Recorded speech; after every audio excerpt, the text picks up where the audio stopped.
MLB The Show 24 is here, which means we have to hook you guys up with the best settings you guys can be using in Diamond Dynasty. Now, these are some pretty simple settings for you guys, but I promise you, they are the best ones to get you guys the most elite at the game, at the most competitive level.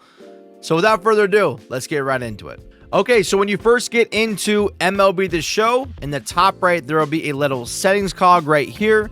What we're going to focus on is the settings, obviously, in the first part. So I'm going to go over two things really quick before we actually get into the gameplay settings. I know a lot of people ask me why my bat sounds so prominent or why it sounds so good. That has to do with sound effects volume. So you guys want that to sound really good, you guys can boost it up as far as you want to. There is something weird though with there's birds in the background sometimes. You have the sound effects volume on and like a wind tunnel. It's kind of weird to explain until you guys actually get into it. So keep that in mind as well. But this is what I use for all of my audio settings. Next, we have the presentation settings. There's only two things I'm going to have you guys change in this one. Presentation mode set to fast play. That way you guys are getting through all the little cutscenes really quick. And the other thing I want you guys to turn off is the batter walk up.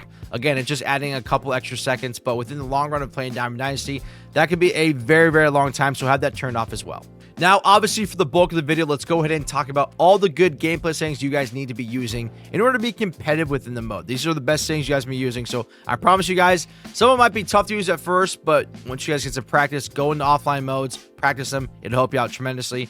Gameplay style, hitting difficulty, and pitching difficulty don't really matter within Diamond Dynasty. Now, if you guys are doing some offline hitting or whatnot, your hitting difficulty and pitching difficulty will matter in that. So if you guys are really trying to get better, I suggest going to Legend. Or if you guys, kind of starting off really low, starting a rookie, work your way up, do it like that. I usually start at Hall of Fame or leave right there. Within that, that's nothing else we need to do within the General tab. In the Rules section, you don't really need to do anything here. There's nothing that will really matter within Diamond Dynasty for you guys. Go over to the Miscellaneous section. Again, another big thing right here, the CPU pitch delay. When you guys are playing CPU in any mode, whether it's Conquest or you guys are playing in CPU, have this turned to faster. That way you guys are not just sitting there waiting for the pitcher to come set and throw the ball. It gets you through very quick. Other than that, that's the only one. You can turn off wind, but I don't think that has any impact on Diamond Dynasty, so keep that in mind as well. And that is everything through the General tab. Pretty quick, pretty easy. Now we're going to move ahead to the Control tab. Now this is where a lot of this stuff is going to matter. This is where it's really going to make you guys a more competitive player. Over the time, you guys just have to get used to it. I promise you guys, it'll help you guys out tremendously. Base running interface, again, is kind of what you guys want to do. I do analog, but what I ultimately end up doing when I'm doing base running, if you guys can see my controller right here, is I will choose a base runner. So say somebody's running on second base. If I choose them, you got to highlight them. Then you can use any of these buttons to send them wherever you want to. So if I have someone on second base and I want them to score, I can highlight them and then click A or X on PlayStation. And that way they're just getting sent home. That's another way where people kind of get stuck to why can I only send one runner at a time? Because a lot of people are using this button. Use this to highlight your runner and choose what base you want them to go to. Pretty important, obviously. For the swing input, do buttons. Everything else is kind of tough. I mean, it'll make it very hard for you, but it's not as rewarding as it would be for using buttons. The hitting interface we're going to use is zone. I know a lot of people use directional to start off, and I did too when I first started playing MLB The Show a long time ago, but I promise you guys, using zone will help you out tremendously. Directional, how to explain it? Directional, pretty much if you put your analog where you want it, the ball will kind of go there, but that doesn't mean you're going to hit it the best or whatnot. If you have zone, what we're going to end up doing is turning on the PCI, the plate coverage indicator. That way, whenever you guys are seeing people streaming or in videos, you kind of see that little toggle when they're hitting. That is the PCI, and I promise you guys, you want to use it. It is very tough to get used to at first. It takes time. I used to suck at it. Now I'm very good at it. It just takes time. Get some reps in. I promise you guys will help out. I don't use the PCI anchor. I know a lot of people do use it. This one's kind of more of a call for you guys, whatever's more comfortable for you. If you guys are getting cheated on the inside corner, you guys can put your PCI anchor there. It'll take you guys right there every single time. I personally don't feel like I need to use it, but if you guys want to, you totally can. Now, the PCI or the plate coverage indicator is what I was talking about earlier, obviously. This one kind of comes down to preference, but as long as you guys have the PCI on, I promise it'll help you guys out. I personally only use the bat on the middle, and I have the opacity set to 100 and have the PCI color set to violet. I don't know why violet. It just makes it really easy to see the PCI. A lot of people do different things with this. You guys have to figure out what you guys really like to use, what's visually appealing to you, what helps you out the most. For me, the bat PCI does, so I use that one.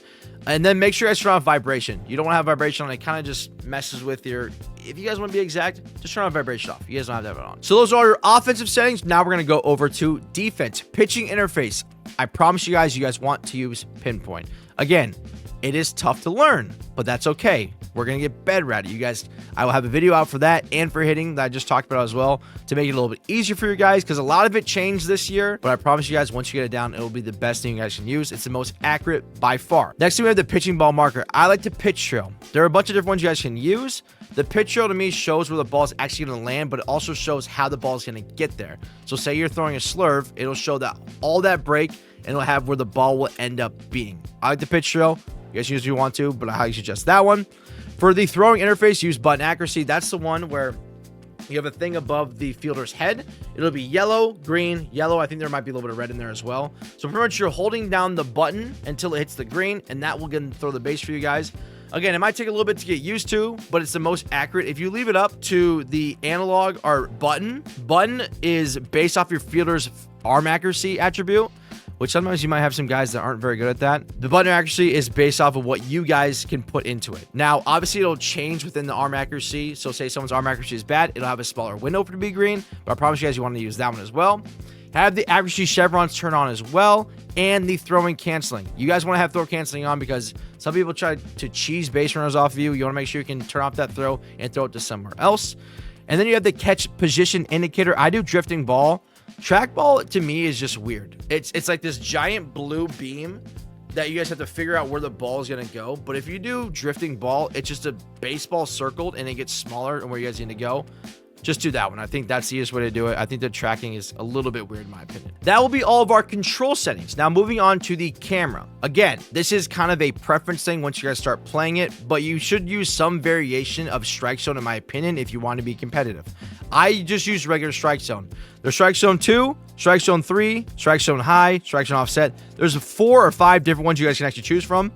I promise you guys you want to use one of them. It is really zoomed in, so that way you can see the ball coming in. I use strike zone again. I think it's the most helpful for me, and I think you guys should probably try it as well, or at least some variation of it.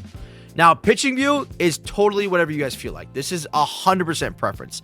Some of the other ones I think are preference, but I really push towards using one of them. To me, the pitching view as strike zone, I like it like that because I see the ball coming in twice. I see it when I'm batting, I see it when I'm pitching, and I just like I feel like I pick up on the break of the ball a lot easier if I do it that way. Again, this is something you guys can totally do.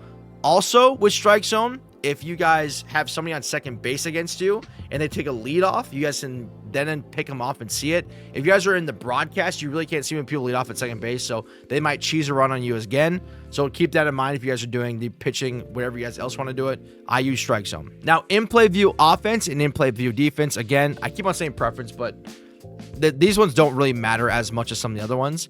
But in-play view offense, so when the ball is hit, it shows it's kind of like a sky cam essentially, and it shows you a broad vision of what the field is like.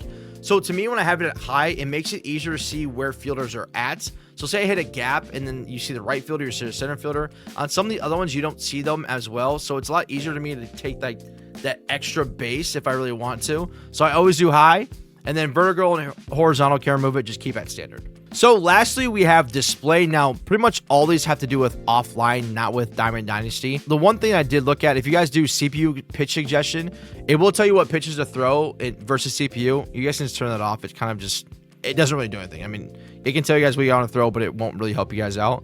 I always do have strike zone turned on, which it should have that on there anyways. And that's the only thing besides pitch info and pitch feedback, which again, I think these are already set on anyways in Diamond Dynasty that you guys want to have changed. And there you guys have it. Those are the best settings for MLB The Show 24. If you have any comments down below, please let me know. I will try to help you guys out as much as I can. Make sure you guys leave a like and subscribe. It helps out tremendously. But otherwise, thank you guys for watching. I'll see you guys next time. Peace.